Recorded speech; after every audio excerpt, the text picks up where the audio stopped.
विद्यालय है लेकिन शिक्षक नहीं है, उसके लिए कौन जिम्मेदार है? इस बात पर सवाल करने की आवश्यकता है। उन जिस सरकार को आपने बनाया, जिस विधायक को आपने बनाया, जिस मंत्री को आपने अपने वोट से बनाया, वो इसके लिए जिम्मेदार है। इस बात को आपको सोचना पड़ेगा। आप वोट देते हैं, आप विधायक बनाते हैं, बिना सोचे समझे लोग वोट दे देते हैं, उनको अपने वोट का महत्व पता नहीं होता है। हम कहते हैं आपकी वोट की, एक एक वोट की इतनी वैल्यू है। एक गरीब आदमी जो मजदूरी करता है, जो दिहाड़ी करता है, उसके वोट की ताकत भी एक है। और जो अमीर आदमी है, जो फॉर्च्यूनर में बड़ी बड़ी गाड़ियों में घूमता है, उसके वोट की वैल्यू भी एक है। ये हमारी ताकत है। यदि हम अच्छे लोगों को चुनते हैं तो हमारे बच्चों का अच्छा विकास होगा, हमारे बच्चों को अच्छी शिक्षा मिलेगी। यदि हम बुरे लोगों को चुनेंगे तो उसका फल किसको भुगतना पड़ेगा? हमको भुगतना पड़ेगा, जनता को भुगतना पड़ेगा। आपने कभी सुना नेताजी के लड़के, बड़े विधायक का लड़का सरकारी स्कूल में पढ़ता है? सरकारी स्कूल में किसका बच्चा पढ़ता है? जो गरीब होता है। हर कोई आज की डेट में, आज के समय में, यदि जो व्यक्ति 10,000 15,000 कमाने वाला भी है, वो चाहता है कि मेरा बच्चा, मेरी जो गाड़ी कमाई, जो मेहनत मजदूरी करके वो काम करता है, वो चाहता है कि मेरा बच्चा प्राइवेट स्कूल में पढ़े। क्यों चाहता है? क्योंकि इसलिए चाहता है क्योंकि सरकारी स्कूलों की स्थिति इन सरकारों ने इतनी बदतर कर दी है। एक शिक्षक है, एक से लेके 5 तक की क्लासों को नहीं पढ़ा सकता है। इस बात पर चिंतन करके वोट देने की आवश्यकता है। आज तक आपने वोट दिया, ये नेता आएंगे भारतीय जनता पार्टी और कांग्रेस वाले, जाति धर्म के नाम पर उलझाने का काम करेंगे, लेकिन आज भी गरीब के बच्चे को अच्छी शिक्षा नहीं मिल पाती है। कौन जिम्मेदार है? इसके लिए सरकार जिम्मेदार है। जिसको आपने वोट दिया वो जिम्मेदार है। आप जब पेड़ लगाते हैं घर में ना, तो उस पेड़ से यह उम्मीद नहीं कर, आज वो वोट रूपी पेड़ आपने ऐसे व्यक्ति को देना है कि आपकी आने वाली पीढ़ी का कल्याण हो, आपके बच्चों को अच्छी शिक्षा मिल पाए, आपके बच्चों को अच्छा रोजगार मिल पाए, इसलिए आपको वोट देना है। एक माँ अपने बच्चे को जन्म दे सकती है। आप लोग तो मेरी शक्ल देख के बता सकते हैं कि मैं झूठ बोल रहा हूँ कि सच बोल रहा हूँ। इसलिए हम सबसे ज्यादा माताओं को बुला रहे हैं मीटिंग पे। हमारा कारण एक ही है कि एक माँ, आप देखो बैजनाथ के हॉस्पिटल में इतना बड़ा गरीब का इलाका है, एक हॉस्पिटल आपके बैजनाथ में, कौन जिम्मेदार है इस हॉस्पिटल की खोलने के लिए और हॉस्पिटल की ऐसी दुर्दशा करने के लिए? कौन जिम्मेदार है? सरकार जिम्मेदार है। सरकार को किसने बनाया? आपने बनाया। विधायक को किसने बनाया? आपने बनाया। तो वो सरकार और निकम्मी सरकार, जब प्रसव पीड़ा के दौरान एक माँ बच्चे को जन्म देने वाली होती है तो उसको हॉस्पिटल में जाने की आवश्यकता पड़ती है। आपके बैजनाथ के हॉस्पिटल में डॉक्टर नहीं है, उसको रिफर कर दिया जाता है बागेश्वर के लिए। बागेश्वर में भी डॉक्टर नहीं है और उसके बाद उसको हल्द्वानी भेज देते हैं। गरीब आदमी का इलाज रास्ते में दम तोड़ देता है, उसकी मौत हो जाती है, तो उसका जिम्मेदार भी कौन है? सरकार उसकी जिम्मेदार है। लेकिन सरकार को बनाता कौन है? सरकार को आप लोग बनाते हैं। इसलिए मैं आप लोगों से निवेदन करूंगा, पिछले 20 वर्षों से आपने कांग्रेस और भारतीय जनता पार्टी को वोट दिया है, अपना कीमती वोट दिया, जिसका कोई मूल्य नहीं है, लेकिन आपके बच्चों की शिक्षा के क्षेत्र में काम नहीं हो पाया। आपके बच्चों के लिए अच्छे हॉस्पिटल नहीं बन पाए। हम घर में बच्चे को पाल पोस के बड़ा करते हैं, कम खा कम लगा करके उसको प्राइवेट स्कूल में पढ़ाते हैं ना बच्चों को, और बच्चों को कितना प्यार करते हैं। हमारी आशा होती है कि हमारा बच्चा पढ़ लिख कर जब बड़ा हो जाएगा तब उसको नौकरी लगेगी तो मेरा मान सम्मान, मेरे बुढ़ापे का सहारा बनेगा, समाज में मेरी मान सम्मान मिलेगा। इसलिए हम उसको पढ़ाते हैं। लेकिन आज इन सरकारों ने शिक्षा के क्षेत्र में कोई ऐसा काम नहीं किया कि हमारे बच्चों को रोजगार मिल पाए। आम आदमी पार्टी कहती है प्रत्येक नागरिक को, प्रत्येक व्यक्ति को जो है 5,000 रुपए बेरोजगारी भत्ता देने का काम करेंगे। अब सवाल आता है कि लोगे कहां से?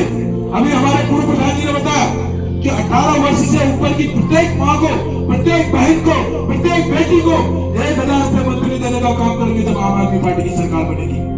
सवाल आता है कहां से दोगे? सवाल आएगा आपका काम हम जब गाँव में खड़ंजा बनाते हैं ना, उस ठेकेदार से पूछना, उस व्यक्ति से पूछना जो विधायक निधि का काम करा हुआ है, उस व्यक्ति से पूछना 40,000 रुपए कौन खा जाते हैं? जिनको आपने वोट देकर चुना है, जिसको आपने विधायक बनाया, जिसको आपने मंत्री बनाया, जिसको आपने सांसद बनाया, वो लोग उसको खा जाते हैं, आपस में बांट लेते हैं। हमें पानी बेचकर भी, हमारे बागेश्वर गरुड़ ब्लॉक में इतनी नदियां आती है, हम पानी बेचकर भी अपने बच्चों को रोजगार दे सकते हैं। 1 लीटर पानी की बोतल की कीमत 20 रुपए है, यदि हम उस पानी की बोतल को 10 रुपए में बेचेंगे और लिख देंगे उसमें नीचे से पहाड़ों का अमृत जल, तो लोग ये बिस्लरी और ये जो बाहरी कंपनियां यहाँ पर पानी बेचने का काम कर रही है, उनका पानी नहीं बेच पाएगा। लेकिन हमारी सोच होनी चाहिए काम करने की। आज तक आपने ऐसे फालतू लोगों को वोट दिया, ऐसे बेकार लोगों को वोट दिया। माँ बाप होते हैं ना, माँ बाप जो कुछ नहीं कर पाए, माँ बाप होते हैं ना, माँ बाप जो है, माँ बाप के लिए यदि उनके 5 बच्चे भी हैं तो सब बराबर है, वो किसी में फर्क नहीं करते। ठीक उसी प्रकार सरकार में बैठे और पूरा विधानसभा क्षेत्र अपने परिवार का समान होना चाहिए। उसकी शिक्षा, उसकी दीक्षा, उसका स्वास्थ्य, उसके रोजगार की जिम्मेदारी उसकी होनी चाहिए। लेकिन उत्तराखंड की सरकारों में आपके बच्चों को रोजगार नहीं मिलता। रोजगार किसके बच्चों को मिलता है? जो उनकी चमचागिरी करने का काम करता है। सबसे पहली प्राथमिकता उसको दी जाती है। यह सिस्टम हटाना पड़ेगा। यह सिस्टम कब हटेगा? जब आप राजनीतिक दलों को बदलेंगे, जब आप ऐसे लोगों को बदल देंगे जिन लोगों को आज तक आपने वोट दिया है, कमल के फूल को और हाथ को आज तक आपने वोट दिया। कमल के फूल और हाथ को वोट देने से हमारे बच्चों को शिक्षा और रोजगार नहीं मिला, इसलिए इस पार्टी को बदलना है। दिल्ली में 3 बार अरविंद केजरीवाल जी की सरकार बन गई। कैसे बनी? क्यों बनी? दिल्ली में तो पढ़े लिखे लोग हैं, क्यों दिया उन्होंने? उत्तराखंड में बिजली पैदा होती है, आपके घरों में भैंस पालते हो ना आप लोग, बच्चों से दूध का पैसा नहीं लेते, दिया किसी ने? नहीं लेते हो। ठीक इसी प्रकार उत्तराखंड में बिजली पैदा होती है, उत्तराखंड में बिजली बनती है, हम दिल्ली को बिजली भेजते हैं, हम नेपाल उत्तराखंड के लोगों से भी बिल लेते हैं। दिल्ली में आम आदमी पार्टी की सरकार है, 200 यूनिट बिजली फ्री मिलती है लोगों को, पता है लोगों को? 200 यूनिट बिजली फ्री मिलती है दिल्ली में। जब हम दिल्ली में दे सकते हैं 200 यूनिट बिजली, यदि हमारी नियत ठीक हो, हमारे काम करने का तरीका ठीक हो, हम कमीशन खोरी बंद कर दें, हमने कमीशन, बड़े बड़े कमीशन बांटना बंद कर दें, तो हम आम गरीब जनता को जो है बिजली फ्री दे सकते हैं। ये हमारी नियत है और ये काम हम झूठ नहीं बोल रहे, हमने किया है दिल्ली में। आप अपने बच्चों से पूछ लेना। इसलिए मैं आप लोगों से कह रहा हूं, बिल्कुल आमा ने भी सुनी है, बुजुर्ग महिला है, हमारी आमा है, और दिल्ली में जब बिजली फ्री दे सकते हैं तो उत्तराखंड में क्यों नहीं दे सकते? आपको पता है विधायक की बिजली फ्री माफ, विधायक की बिजली माफ, मंत्री की बिजली माफ। जिसको जनता ने चुना है, जिसको जनता ने अपनी सेवा के लिए चुना है, जिसको जनता ने अपनी सेवा के लिए चुना है, उसकी बिजली जाता है माफ। जब ट्रेन में जाता है कोई किराया नहीं लिया जाता, लेकिन जब हमारी माँ बहनें घर से बाहर निकलती है तो उनको किराया देना पड़ता है। हमने दिल्ली में हमारी सरकार है, दिल्ली में प्रत्येक माँ को, प्रत्येक बहन को, प्रत्येक बेटी को यदि वो बसों में सफर करती है तो उससे किराया नहीं लिया जाता है। पता है लोगों को? किराया नहीं लिया जाता है। क्यों नहीं लिया जाता किराया? जब केजरीवाल जी के पास हमारी माताएं बहनें गई, उन्होंने कहा कि हम अपना घर को चलाने के लिए हम नौकरी करते हैं और आज नौकरी का आधा पैसा हमारा गाड़ी बसों की किराए में लग जाता है। तो केजरीवाल जी ने माताओं बहनों का दर्द को समझा और उस दर्द को समझते हुए उन्होंने कहा, आप दिल्ली के अंदर कहीं भी घूमते हैं तो आपको 1 रुपए भी किराया देने की आवश्यकता नहीं है। आप लोगों को पता है बात? आज तक जो वोट मांगे गए, आपको यह बात बताई किसी ने कि लोकतंत्र में सबसे बड़ी ताकत आप है? बताया किसी ने? बताया? आपसे इस तरीके से वोट मांगे किसी ने? आपको आम आदमी पार्टी को वोट देना है, क्योंकि हमने दिल्ली में किया है और हम यहाँ भी करके दिखाएंगे। आपके रोजगार के लिए काम करेंगे, आपके बच्चों की अच्छे रोजगार के लिए काम करेंगे, उनको अच्छी शिक्षा देंगे, तब जाकर के आपके बच्चों को अच्छा रोजगार मिल पाएगा। जब अच्छा रोजगार मिल पाएगा तो हमारा बच्चा बुढ़ापे का हमारा जो व्यक्ति बंदर 12 तक नहीं बना पाया, वो आपके बच्चों का आप उम्मीद करते हो कि हमारे बच्चों को अच्छी शिक्षा मिलेगी, तो ये संभव नहीं है। लोग कहते हैं हम गांव में जाते हैं, कई लोग हमको ऐसे मिल जाए, हम तो 70 साल में कांग्रेस को वोट दिला रहे, हम तो कांग्रेस ही है, हम तो भारतीय जनता पार्टी वाले हैं। अरे कट्टरपंथी से हमारे बच्चों का भला होने वाला नहीं है, हमारे बच्चों को रोजगार मिलने वाला नहीं है। यदि हम कट्टरपंथी करेंगे तो इसका खामियाजा हमारे बच्चों को भुगतना पड़ेगा। इस बात को इसलिए वोट देना है कि हमारे बच्चों को अच्छा रोजगार मिल पाए, इसलिए वोट देना है। कट्टरपंथी से हमारा भला होने वाला नहीं है। हमारे बच्चों को अच्छी शिक्षा ऐसे नहीं मिलेगी कि हमने 50 साल से कांग्रेस को वोट दिया। समझ रहे हो? समझ लो होना आपकी आ रही है। तो वोट क्यों देना है? शिक्षा के लिए। वोट क्यों देना है? रोजगार के लिए। वोट क्यों देना है? अच्छे हॉस्पिटल से कोचिंग तक नहीं कर सकता है क्योंकि उसको इस लायक नहीं बनाया है। उसकी शिक्षा के लिए जितना ज्यादा पैसा दिया जाता है कि वो अपने बच्चों को अच्छी शिक्षा नहीं दे सकता है।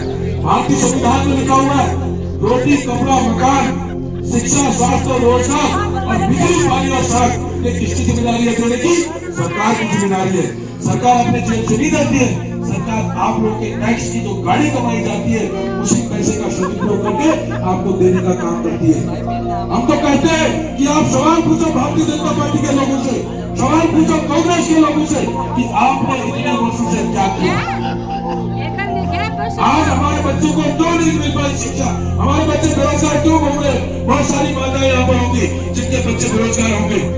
इस बात को सोचना पड़ेगा, इस बात को सोचते हुए समझते हुए वोट देना पड़ेगा क्योंकि वोट की ताकत आपकी है, ताकत आपकी है। आपको बनाना है, आपको चुनना है। ये तय करता है कि आप कैसे लोगों को वोट देते हैं। अच्छे लोगों को वोट देंगे तो विकास होगा, बुरे लोगों को वोट देंगे तो चुनाव के टाइम पर ढोलकिया और तबला मंदिरी बजाने आपको दे दिए जाएंगे। इसलिए आप जनगणना राशि को याद क्यों आ रही है? उन्हें शिक्षा दी जाएगी, जब वहां पर न्याय शिक्षा दी जाएगी, जब व्यक्ति जो बच्चा जैसा प्रतिभावान होगा उसको उस क्षेत्र में आगे भेजा जाएगा तब हमारा घर चलेगा, हमारे बच्चों को अच्छी नौकरी मिलेगी, हमारे बच्चे दर की ठोकरें नहीं खाएंगे। आज मैं देखता हूँ 6,000 की नौकरी के लिए रुद्रपुर जाने को मजबूर है। पहाड़ में हमारे बागेश्वर में करोड़ में इतने खनिज संपदाओं से भरा हुआ हमारा ये जिला है, यहाँ के बच्चों को यही रोजगार दिया जा सकता है। लेकिन सरकार जिनको आपने बनाया उनकी नियत नहीं थी और उनकी नियत नहीं है। आपके गरीब का बच्चा पढ़ जाएगा तो गरीब का बच्चा सवाल पूछेगा, इसलिए वो आपको शिक्षा नहीं देना चाहते, इसलिए आपको वोट देना है। क्यों देना वोट? क्योंकि आपको रोजगार मिलेगा आपके बच्चों को, इसलिए वोट देना है। तो मेरी बात आप लोग समझ पाए? आप लोग समझ पाए? तो वोट किसको देना है? झाड़ू, झाड़ू पर लगाने को। जब आप झाड़ू पर मोहर लगाएंगे तो जो बीजेपी कांग्रेस ने पिछले 20 वर्षों से गंदगी फैला रखी है, जिस तरह हम झाड़ू से अपने घर को साफ करने का काम करते हैं, झाड़ू से साफ करते हैं घर अपना, करते हैं आप लोग भी करते हैं। तो जिस तरह से हम झाड़ू से अपने घर को साफ करते हैं उसी तरह भारतीय जनता पार्टी और कांग्रेस की गंदगी को साफ करना ये तब संभव हो पाएगा जब आप आम आदमी पार्टी को हमको अपने बच्चों के लिए अच्छी शिक्षा चाहिए, हमको अपने बच्चों के लिए रोजगार चाहिए, हमें अपने लिए अच्छे हॉस्पिटल चाहिए और हम इन बातों में आने वाले नहीं हैं। ऐसा आपको सवाल पूछना है। यदि आप सवाल पूछने वाले होंगे तो कोई भी पब्लिक में झूठ नहीं बोल सकता। आज तक जनता को केवल ठगा गया है। हम जहां भी जा रहे हैं एक सवाल आ रहा बहुत जोर जोर से, सब पसंद नहीं, सभी ऐसी कहते हैं, सभी ऐसी इसलिए कहते हैं आज तक आपने सभी ऐसे लोगों को वोट दिया। हम पहली बार चुनाव लड़े उत्तराखंड में, कितनी बार लड़े? पहली बार। और हमने जो वादे किए हैं वो दिल्ली में पूरे किए हैं, हम उत्तराखंड में भी करेंगे। भारतीय जनता पार्टी और कांग्रेस के लोगों के लिए जिन्होंने आपसे आज तक ये कहा कि आपके बच्चों को अच्छी शिक्षा मिलेगी, आपके बच्चों के लिए अच्छे स्कूल खोले जाएंगे, आपके बच्चों के लिए अच्छे अस्पताल खोले जाएंगे, आपके बच्चों को अच्छा रोजगार मिलेगा, उनको बोलना कि पिछले 20 वर्षों में आपने क्या काम किया। पिछले 20 वर्षों में जो काम है 20 वर्षों में नहीं कर पाए उत्तराखंड में, हमको मौका मिल जाए हम एक साल में करके दिखा देंगे उसका।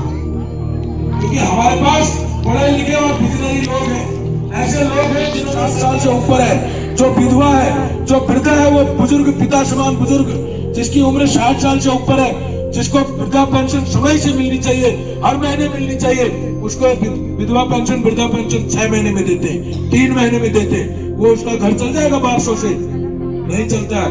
हमारे दिल्ली की सरकार 2500 रुपए देती है और दोनों मियाँ बीवी को, दोनों पति पत्नी को जिनकी उम्र 60 साल से ऊपर को है, दोनों को 2,500 हजार रुपए देने का काम करती दिल्ली में।